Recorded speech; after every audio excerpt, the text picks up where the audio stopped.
जय Hind dear student, for defence academy के YouTube channel पे आपका स्वागत है।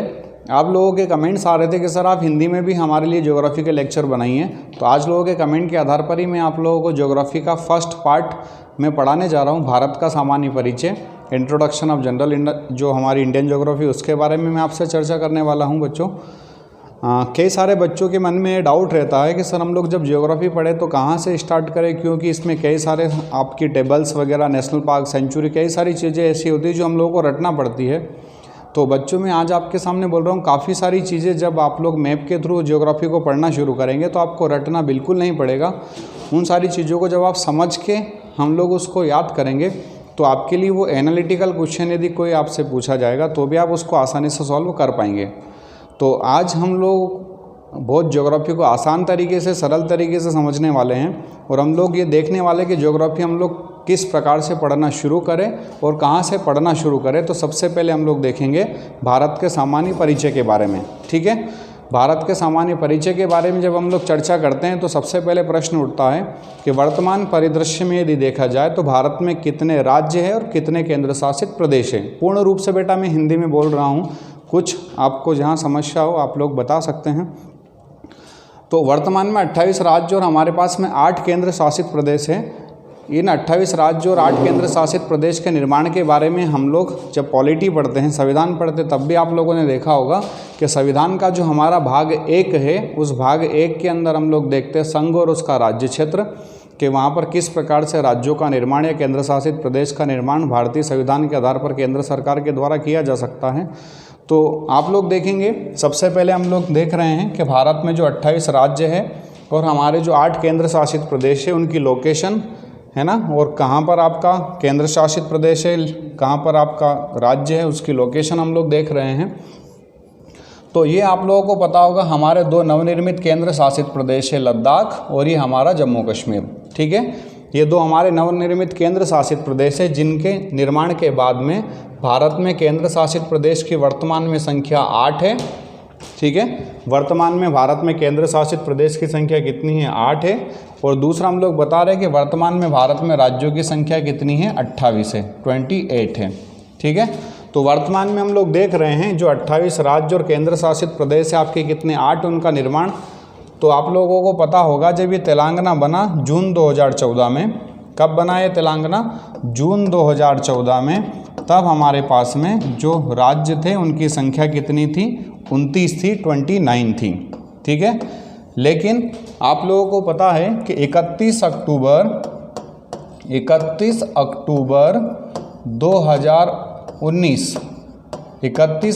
2019 के दिन जब हमारी केंद्र सरकार के द्वारा जम्मू कश्मीर का विघटन करके ये लद्दाख और जम्मू कश्मीर, ये 2 नवनिर्मित केंद्र शासित प्रदेश का जब निर्माण किया गया, तब हमारे पास में राज्यों की संख्या 29 से घटकर कितनी हो गई? 28 हो गई।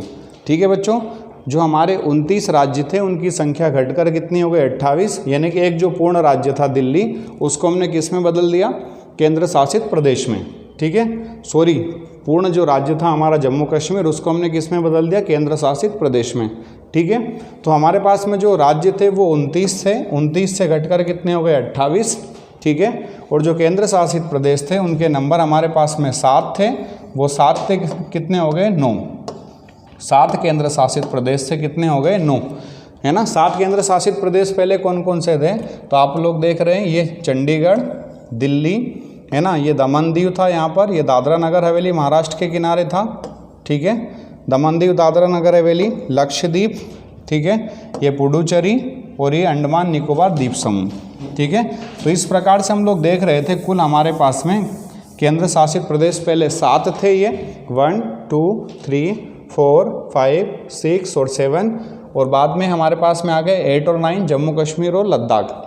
ठीक है, तो इस प्रकार से हमारे भारत में 2019 अक्टूबर में जो केंद्र शासित प्रदेश है उनकी संख्या कितनी हो गई? 9। ठीक है, लेकिन पुनः हमारी सरकार ने 26 जनवरी 2020 के दिन जो दमन दीव और जो दादर नगर हवेली है, इन दोनों को एक संयुक्त केंद्र शासित प्रदेश घोषित कर दिया। आप लोग देख रहे होंगे यहाँ पर। ठीक है, जब इन दोनों को संयुक्त केंद्र शासित प्रदेश घोषित कर दिया गया, तब हमारे पास में जो केंद्र शासित प्रदेश थे उनकी संख्या 9 से घटकर कितनी हो गई? 8। तो वर्तमान में हमारे पास यूनियन टेरिटरी केंद्र शासित प्रदेश की संख्या कितनी है, 8 है, और राज्य की संख्या हमारे पास में कितनी है, 28 है, 28 है। ठीक है, समझ में आ चुका होगा आप लोगों को कि 28 राज्य हम कैसे पहुँचे। तो जम्मू कश्मीर पूर्ण राज्य से हमने 2 केंद्र शासित प्रदेश बना लिए 31 अक्टूबर 2019 के दिन। कौन कौन से बनाए, लद्दाख जिसकी राजधानी हमने बनाई लेह को, और जम्मू कश्मीर जिसकी राजधानी हमने किसको बनाई, जम्मू और श्रीनगर को। ठीक है, तो हमारे पास केंद्र शासित प्रदेश कितने हो गए थे, 9, लेकिन दमन दीव और दादर नगर हवेली को एक ही केंद्र शासित प्रदेश बना दिया गया। कब, 26 जनवरी 2020 के दिन। तो हमारे केंद्र शासित प्रदेश 9 से घटकर कितने हो गए, 8, और जम्मू कश्मीर राज्य से हमने केंद्र शासित प्रदेश बना दिया, तो 29 से घटकर हमारे पास कितने राज्य हो गए, 28 हो गए। ठीक है, अब इन राज्यों का निर्माण जो हमारे 28 राज्य जो बने हैं, इसके पहले हमने जो पढ़े हैं, तो एक वीडियो में इसी के ऊपर आपको बताऊंगा कि किस प्रकार से भारत में राज्य और केंद्र शासित प्रदेश का निर्माण हुआ है। अक्टूबर 1953 में जो हमारा आंध्र प्रदेश भाषा के आधार पर सबसे पहला जो राज्य बना, उस दिन से लेकर तो हम 2019 तक का उस वीडियो में सफ़र तय करेंगे, किस समय किस किस राज्य का निर्माण हुआ है और किससे अलग होकर हुआ है। ठीक है, आज हम लोग पहले यहाँ पर सामान्य परिचय की हम बात कर रहे हैं। ठीक है, तो ये तो हमारा हो गया कि वर्तमान में कितने राज्य और केंद्र शासित प्रदेश है। अब हम लोग क्या देख रहे हैं कि कौन सा राज्य और केंद्र शासित प्रदेश की जो स्थिति है वो कहाँ पर है। तो देखिए, सबसे पहले जब हम लोग कहाँ से शुरू कर रहे हैं, लद्दाख से। ये लद्दाख है हमारा सबसे उत्तरी केंद्र शासित प्रदेश। आपसे पूछा जाए बताओ भारत के सबसे उत्तर में कौन सा है, कौन सा भूभाग है, तो लद्दाख है। या कौन सा क्षेत्र है, लद्दाख है। कौन सा केंद्र शासित प्रदेश है, लद्दाख है। लेकिन कौन सा राज्य है, तो भारत के सबसे उत्तर में राज्य पूछेगा तो हम हिमाचल प्रदेश को बताएंगे।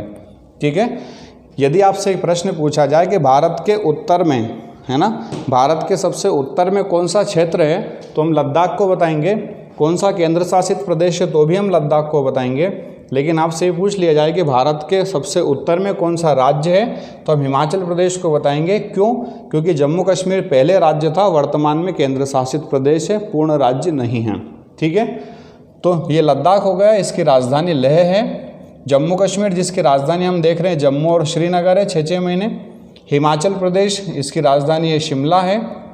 फिर आप नीचे आएंगे उत्तराखंड, ये उत्तराखंड है जिसकी राजधानी हम लोगों को दिखाई दे रही है देहरादून। मैं आपको राजधानी इसलिए आपको बेटा बोल रहा हूँ लोकेशन याद करने का, क्योंकि एनडीए सीडीएस में इस तरह का प्रश्न पूछा जाता है कि किस स्टेट की जो कैपिटल है, राज्य की जो राजधानी है, वो कर्क रेखा के पास में है या कर्क रेखा से दूर है। या आपसे यूँ पूछ लेगा कौन सी कर्क रेखा के दक्षिण में है या कौन सी कर्क रेखा के उत्तर में है। ठीक है, तो आप देख रहे हैं उत्तराखंड की ये देहरादून है। फिर उत्तर प्रदेश की राजधानी ये लखनऊ है। ये उत्तर प्रदेश राज्य आपको दिख रहा है। भारत का ऐसा राज्य है जो सबसे अधिक दूसरे राज्य की सीमा को स्पर्श करता है।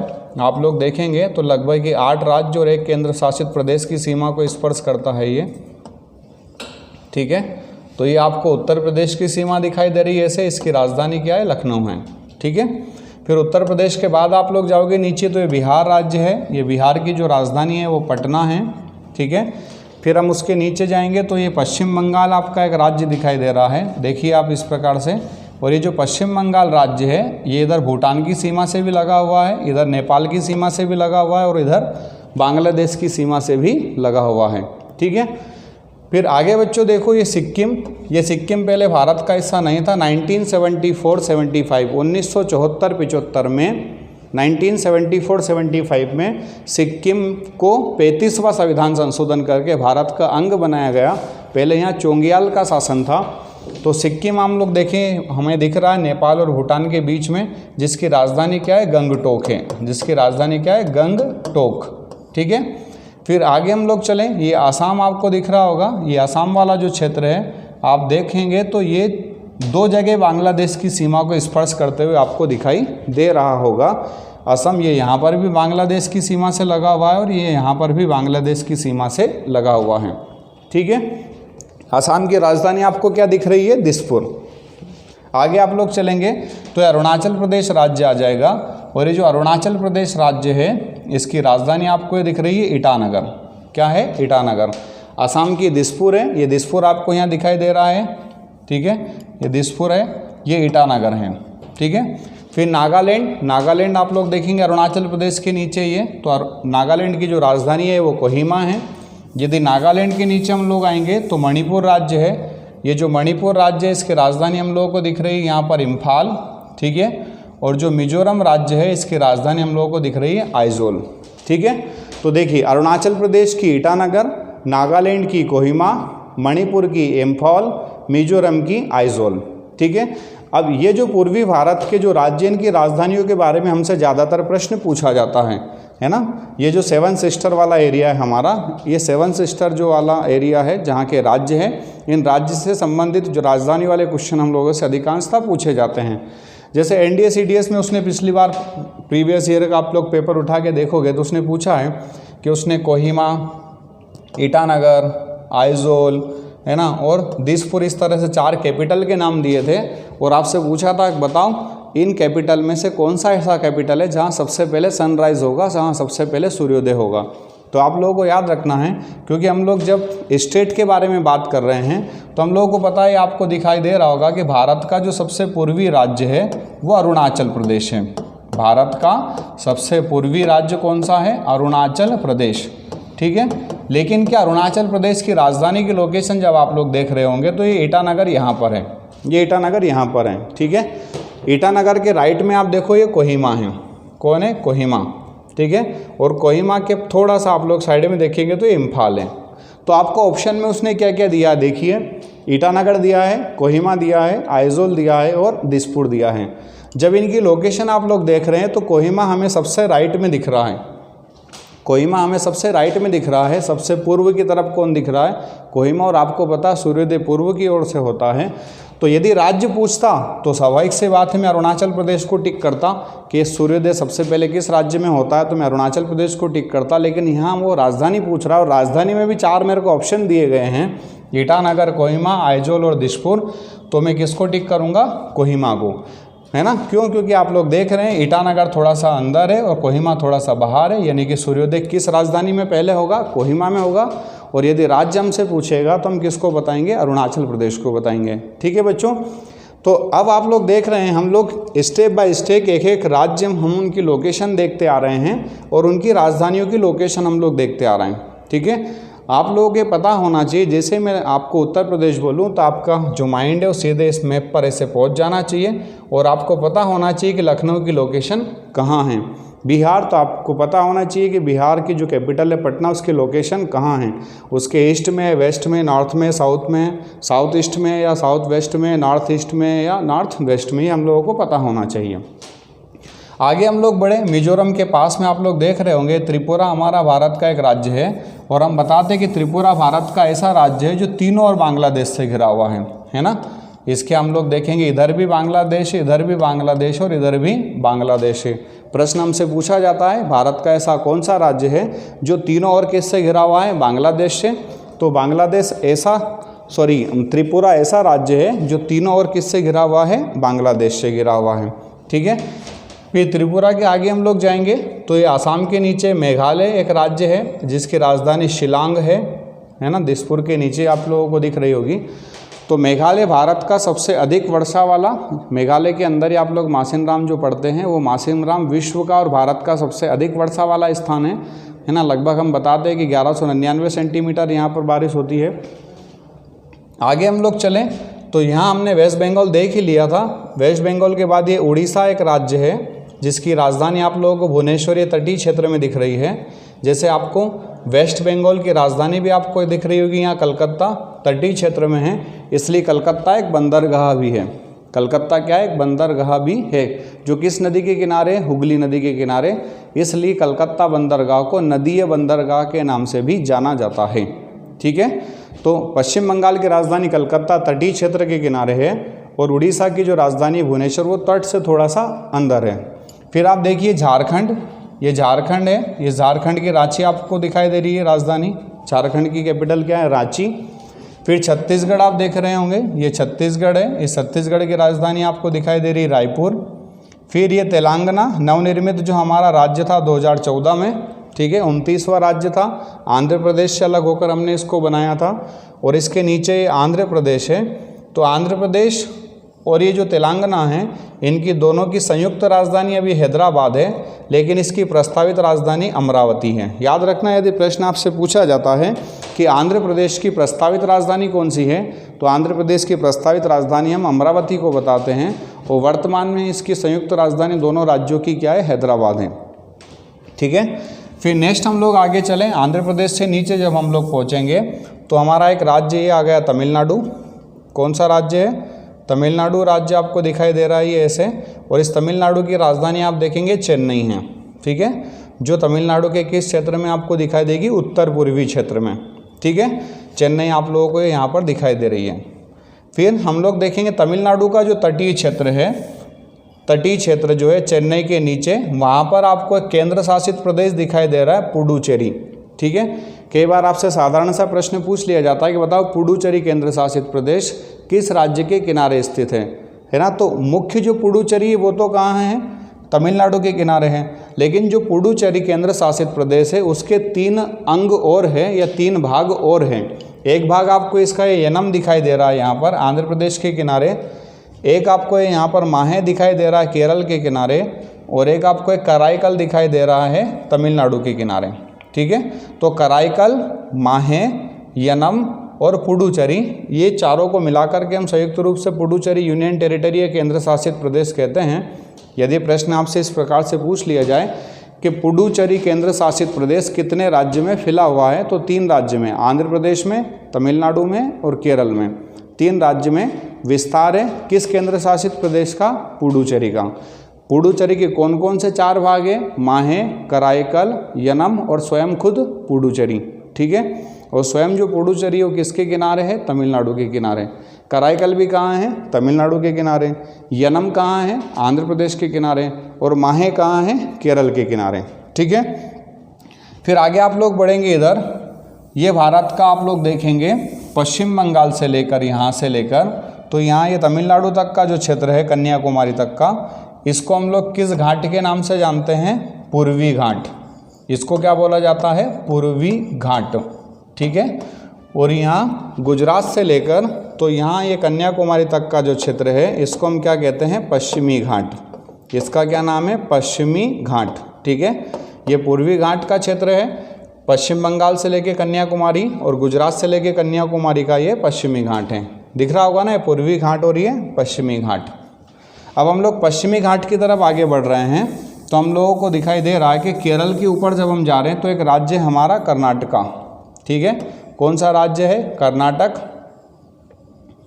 इस कर्नाटक राज्य की राजधानी देखो बेंगलोर, तमिलनाडु के ऊपर ही आपको दिखाई दे रही है। जैसे केरल की राजधानी हम लोग को उसके दक्षिण भाग में दिखाई दे रही थी, तिरुवनंतपुरम।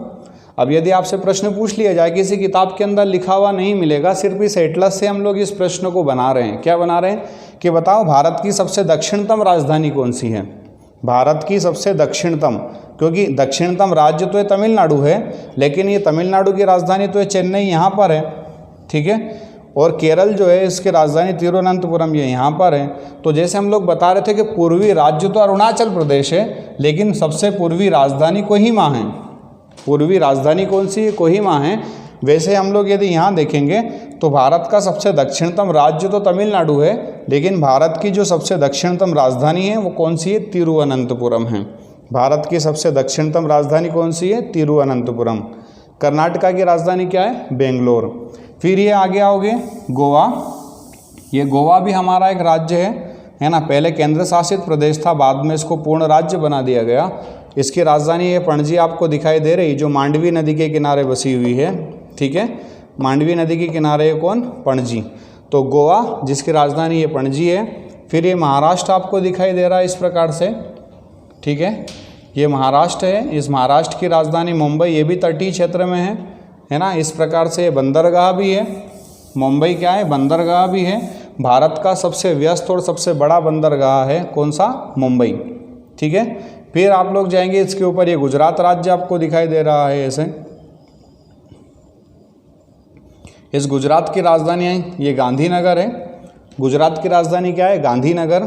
ठीक है, गुजरात के किनारे आप लोग देख रहे थे, तो यहाँ आपको ये 2 खाड़ी दिखाई देगी। क्या दिखाई देगी, गुजरात के किनारे 2 खाड़ी दिखाई देगी आपकी। कौन कौन सी 2 खाड़ी है, देखिए एक ये यहाँ पर आपको जो दिखाई दे रहा है और एक ये जो यहाँ पर आपको दिखाई दे रहा है, तो गुजरात के किनारे दो खाड़ी हम लोगों को मिल रही है। एक कौन सी खाड़ी है, ये वाली जो है इसका नाम क्या है, खंबात की खाड़ी। क्या नाम है इसका, खंबात की खाड़ी। और ऊपर हम लोग देखेंगे तो कौन सी है, कच्छ की खाड़ी। ये आपकी कौन सी है, कच्छ की खाड़ी। ठीक है, खाड़ी का मतलब हम लोग बताते हैं कि पानी का ऐसा भाग जो तीन तरफ ज़मीन से घिरा हो, है ना। जैसे पानी वाला भाग आपको दिख रहा है ब्लू वाला, तो देखो इस साइड भी ज़मीन से सराउंडेड है ना। इधर भी हम लोग देख रहे हैं ज़मीन से सराउंडेड है, उधर भी ज़मीन से सराउंडेड है। तो ऐसा पानी का भाग जो तीन तरफ ज़मीन से घिरा हो, तीन तरफ ज़मीन से घिरा हो। देखिए यहाँ पर भी तीन तरफ ज़मीन से घिरा हुआ है, इसलिए इसको हम कच्छ की खाड़ी कह रहे हैं। यहाँ भी ये तीन तरफ ज़मीन से घिरा हुआ है, इसलिए इसको हम खंबात की खाड़ी कह रहे हैं। यहाँ पर भी हम लोग देखेंगे तीन तरफ से पानी से घिरा हुआ है, इसलिए हम इसको मन्नार की खाड़ी कहेंगे। और यहाँ पर भी हम देखेंगे तो ये तीन तरफ किससे घिरा होगा, ज़मीन से, इसलिए हम इसको बंगाल की खाड़ी कहेंगे। क्या कहेंगे, बंगाल की खाड़ी। ठीक है, तो भारत के दक्षिणतम भाग में हम लोगों ने देख लिया कि गुजरात के किनारे कच्छ और खंबात की खाड़ी, तमिलनाडु के किनारे मन्नार की खाड़ी, और हम देख रहे हैं पश्चिम बंगाल उड़ीसा वाले क्षेत्र के किनारे बंगाल की खाड़ी। और नीचे हम देखेंगे भारत के दक्षिण भाग में तो एक बड़ा महासागर है, कौन सा, हिंद महासागर। ऐसा महासागर जिसका नाम किसी देश के नाम के ऊपर रखा गया है, वो कौन सा है, हिंद महासागर है, इंडियन ओशन है। ठीक है, तो ये हम लोगों ने राजस्थान गुजरात देख लिया। राजस्थान की हम लोगों ने देखी, ये राजधानी कहाँ पर है, राजस्थान की राजधानी आपको दिखाई दे रही है, जयपुर है। ठीक है, फिर ये पंजाब, ठीक है, और पंजाब के नीचे हरियाणा, इन दोनों की संयुक्त राजधानी ये चंडीगढ़ है। पंजाब और हरियाणा की राजधानी भी है चंडीगढ़, और चंडीगढ़ स्वयं एक केंद्र शासित प्रदेश भी है।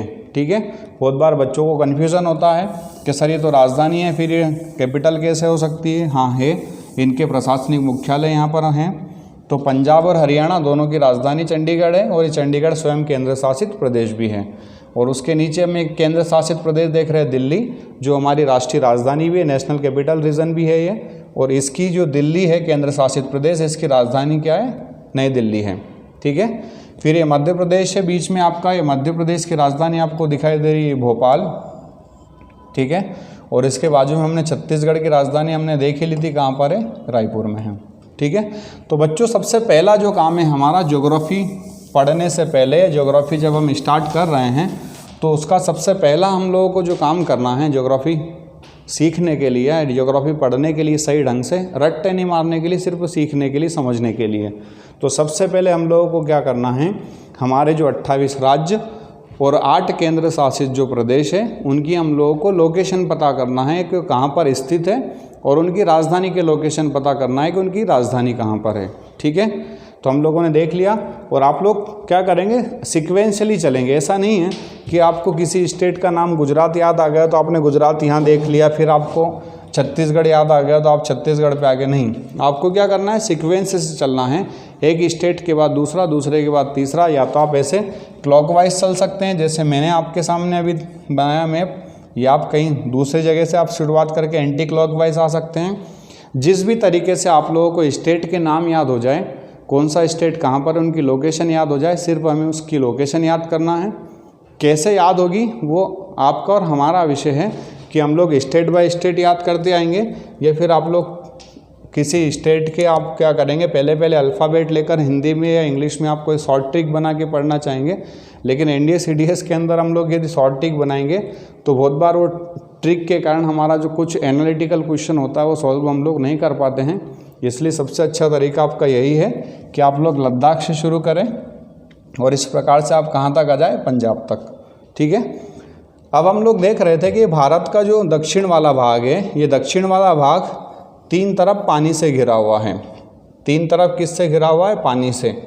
तो जैसे भी हम लोगों ने खाड़ी की परिभाषा बताई कि जमीन वाला भाग है ना, ये जमीन वाला भाग है ना, ये जमीन वाला भाग यदि, या भूभाग जिसको हम कहते हैं, यदि जमीन वाला भाग तीन तरफ पानी से घिरा रहे, कितने तरफ पानी से घिरा रहे, तीन तरफ, तो हम इसको क्या कहेंगे, प्रायद्वीप, पेनिनसुला।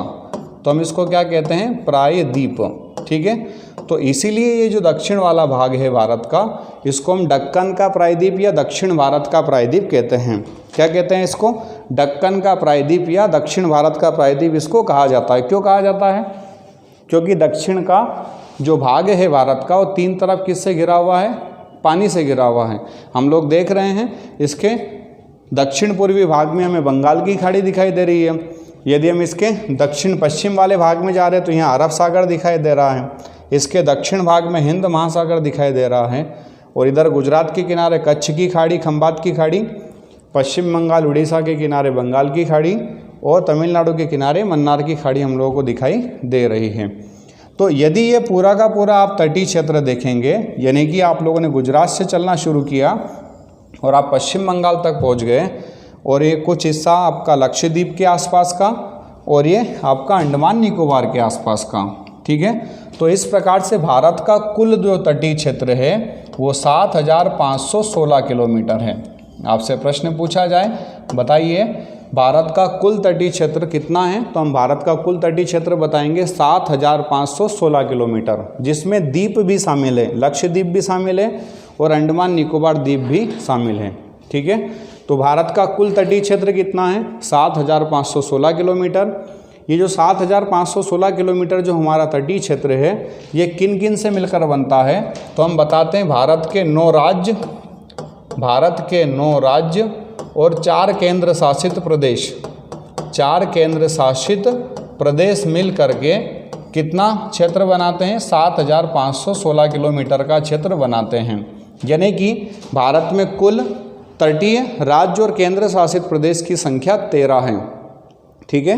9 राज्य है जिसमें और 4 केंद्र शासित प्रदेश है। यदि प्रश्न आपसे इस तरह से पूछा जाए कि बताइए भारत में तटीय राज्यों की संख्या कितनी है, 7, 8, 9, आपसे इस तरह से नंबर पूछे जाएंगे तो हम बताएंगे 9 राज्य भारत में तटीय राज्य हैं, ठीक है।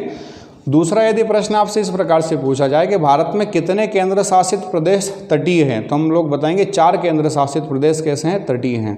कौन कौन से 4 केंद्र शासित प्रदेश और राज्य तटीय हैं? तो आप देखेंगे, पहला गुजरात, दूसरा महाराष्ट्र, तीसरा गोवा, चौथा कर्नाटका, 5वां केरल, 6ठा तमिलनाडु, 7वां आंध्र प्रदेश, 8वां उड़ीसा और 9वां पश्चिम बंगाल। ये 9 राज्य भारत के तटीय राज्य हैं जो कहीं ना कहीं सागर, महासागर या खाड़ी की सीमा को स्पर्श करते हैं, ठीक है। कौन कौन से?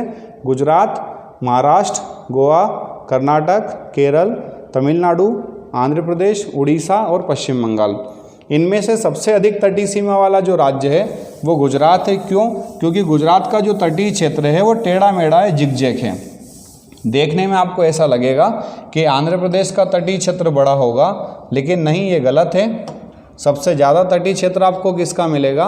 गुजरात का मिलेगा। तो भारत का सबसे अधिक तटीय सीमा वाला राज्य कौन सा है? गुजरात। और सबसे कम तटीय सीमा वाला राज्य कौन सा है? गोवा, ठीक है। भारत का सबसे अधिक तटीय सीमा वाला जो राज्य होगा वो गुजरात होगा, वो भारत का सबसे कम तटीय सीमा वाला जो राज्य होगा वो गोवा होगा। दक्षिण भारत का यदि पूछेगा तो दक्षिण भारत का सबसे अधिक तटीय सीमा वाला राज्य हमारा आंध्र प्रदेश है, ठीक है। दक्षिण भारत का यदि पूछ रहा है तो हम सबसे अधिक तटीय सीमा वाला राज्य किसको बताएंगे? आंध्र प्रदेश को। तो ये तो तटीय राज्य हो गए 9। केंद्र शासित प्रदेश की जब हम बात करेंगे तो आपको पता होगा 4 केंद्र शासित प्रदेश कौन कौन से हैं। तो 2 तो आपको ये द्वीप दिखाई दे रहे हैं कि यह लक्षद्वीप दिखाई दे रहा है और ये इधर अंडमान निकोबार द्वीप समूह हैं, ठीक है। ये लक्षद्वीप, अंडमान निकोबार। नेक्स्ट आप देखेंगे पुडुचेरी है और ये दमन दीव है, ठीक है। दमन दीव, दादर नगर हवेली, अब हम कंबाइंड रूप से उसको बोल रहे हैं। तो ये जो 4 केंद्र शासित प्रदेश हैं कौन कौन से? दमन दीव, लक्षद्वीप, पुडुचेरी और अंडमान निकोबार द्वीप समूह। ये 4 केंद्र शासित प्रदेश ऐसे हैं जो तटीय है, जिनमें से 2 तो द्वीप है। द्वीप का मतलब आपको पता है, ऐसा भूभाग जो चारों तरफ पानी से घिरा हो, यानी कि पानी के अंदर बीच में जो टापू निकल के आता है उसको हम लोग द्वीप कहते हैं। क्या कहते हैं? द्वीप, ठीक है। तो इनमें से 2 तो ये आपको द्वीप दिख रहे हैं। एक आप लोगों ने दमन और दीव का नाम सुना तो उसमें दीव भी द्वीप है। दीव भी क्या है? द्वीप है। लेकिन हम दमन दीव एक साथ बोलते हैं, इसलिए हम लोग उसको सेपरेट अलग दीव को काउंट नहीं करते हैं, ठीक है। तो ये 4 हमारे केंद्र शासित प्रदेश है जो तटीय, और 9 हमारे जो राज्य है जो किसके रूप में है? तटीय राज्य के रूप में है। आगे हम लोग चलें तो भारत की हम लोग अंतर्राष्ट्रीय सीमा की हम बात करते हैं कि भारत की अंतर्राष्ट्रीय सीमा से कौन कौन से देश लगे हुए हैं। ठीक है, तो आइए सबसे पहले हम लोग यहाँ चलेंगे। ये गुजरात वाला जो क्षेत्र है यहाँ से हम लोग देखेंगे कहाँ तक, ये लद्दाख वाला जो क्षेत्र है यहाँ तक हमारा एक ये पड़ोसी देश है पाकिस्तान। एक पड़ोसी देश कौन सा है? पाकिस्तान। फिर ये यहाँ पर आपको थोड़ा सा दिखाई दे रहा होगा, यदि मैप में देखेंगे तो थोड़ा सा हिस्सा है जो किसको टच करता है? अफगानिस्तान को। ठीक है, तो एक पड़ोसी देश है पाकिस्तान, दूसरा है पड़ोसी देश है हमारा अफगानिस्तान। ठीक है, फिर यहाँ से लेके तो आप लोग अरुणाचल प्रदेश तक चले जाएंगे तो ये है चीन। ठीक है, तीसरा पड़ोसी देश। चौथा आपको ये यहाँ दिखाई दे रहा होगा नेपाल। ठीक है, पांचवा है यहाँ पर भूटान। छठा है म्यांमार, यहाँ से लेके यहाँ तक आपको दिखाई देगा। और सातवां हमारा है बांग्लादेश। कौन है? बांग्लादेश। तो इस प्रकार से भारत के कुल पड़ोसी देशों की संख्या कितनी है? 7 हैं, जो ज़मीन से ज़मीन भारत को स्पर्श करते हैं, है ना। वाटर बॉडी की मैं बात नहीं कर रहा हूँ। जब वाटर बॉडी की हम बात करेंगे तो आप देखेंगे श्रीलंका है, इंडोनेशिया है, मालदीव है, तो ये भी हमारे सी नेबर कंट्री होंगे, समुद्री पड़ोसी देश होंगे, है ना, क्योंकि इनके और हमारे बीच में कोई वाटर बॉडी है, कोई ना कोई जलीय क्षेत्र है। ठीक है, तो भारत के भूमि से भूमि स्पर्श करने वाले जो पड़ोसी देश हैं उनकी संख्या कितनी है? 7। कौन कौन से हैं? पाकिस्तान, अफगानिस्तान, चीन, नेपाल, भूटान, म्यांमार और बांग्लादेश। ठीक है, तो इस प्रकार से भारत के कुल पड़ोसी कितने हो गए जो ज़मीन से ज़मीन स्पर्श कर रहे हैं? वो 7 हैं। अब इनमें से हमसे पूछा जाता है कि बताओ भारत की सीमा सबसे ज़्यादा किस पड़ोसी देश को स्पर्श करती है? तो हम लोग बताते हैं कि बांग्लादेश ऐसा देश है जिसकी सीमा भारत को सबसे अधिक स्पर्श करती है। ठीक है, तो बांग्लादेश भारत की सीमा को सबसे अधिक स्पर्श करने वाला देश है और ये अफगानिस्तान भारत की सीमा को सबसे कम स्पर्श करने वाला पड़ोसी देश है। ठीक है, अब देखो आज हमारा जो काम है, होमवर्क हम लोग जिसको मान सकते हैं कि सबसे पहले हम लोगों को क्या करना है, भारत के जो राज्य है 28 और जो 8 केंद्र शासित प्रदेश हैं उनकी लोकेशन हम लोगों को पढ़ना है। जब आज हम लोग इनकी लोकेशन को पढ़ लेंगे तब हम कल देखेंगे कि भारत के कौन कौन से राज्य हैं किस किस पड़ोसी देश की सीमा को स्पर्श करते हैं। ठीक है, तो ये हम लोग कब कर पाएंगे? जब हम लोगों को राज्यों की स्थितियाँ या कहाँ पर वो स्थित है जब वो पता होगा तो हम सारे देश की सीमा को स्पर्श करने वाले जो राज्य हैं उनके बारे में हम आसानी से बता पाएंगे। आज हमने बहुत ही बेसिक आपको राज्यों और राजधानियों से मैंने बताना शुरू किया है। कल हम थोड़े से बढ़ते जाएंगे धीरे धीरे हम लेवल को। कल हम पड़ोसी देश के बारे में बात करेंगे, कौन कौन से पड़ोसी देश को भारत के कौन कौन से राज्य स्पर्श करते हैं, कितना किलोमीटर हमारे जो राज्य की सीमा उनके साथ लगी हुई है, इनके बारे में हम लोग चर्चा करेंगे। ठीक है, जो हमारे 9 तटीय राज्य है, कौन सा तटीय राज्य कितने किलोमीटर तटीय सीमा बता रहा है वो भी मैं आपको बताने वाला हूँ। आज हमारा फर्स्ट लेक्चर है, आप ऐसा समझ लीजिए ज्योग्राफी हम लोग आज से पढ़ना शुरू कर रहे हैं और ये ज्योग्राफी का बहुत ही बेसिक पार्ट है। ठीक है, तो मुझे उम्मीद है कल आप लोग इन राज्यों की जो स्थितियां हैं, फिजिकल जो लोकेशन है उसको आप लोग पढ़ करके आएंगे। तो हम नेक्स्ट क्लास में कल आपको फिजिकल डिवाइडेशन या फिजिकल जो हमारा इंट्रोडक्शन है, जो जनरल जो इंट्रोडक्शन है उसको हम लोग आगे कंटिन्यू करेंगे और फिर इंट्रोडक्शन के बाद हम लोग क्या पढ़ेंगे? फिजिकल डिवीज़न पढ़ेंगे। ठीक है, तो ये हमारा फर्स्ट पार्ट है, अभी इंट्रोडक्शन कंप्लीट नहीं हुआ है, कल हम लोग इंट्रोडक्शन कंप्लीट कर लेंगे। ठीक है, सभी बच्चों को जय हिंद, जय भारत, वंदे मातरम।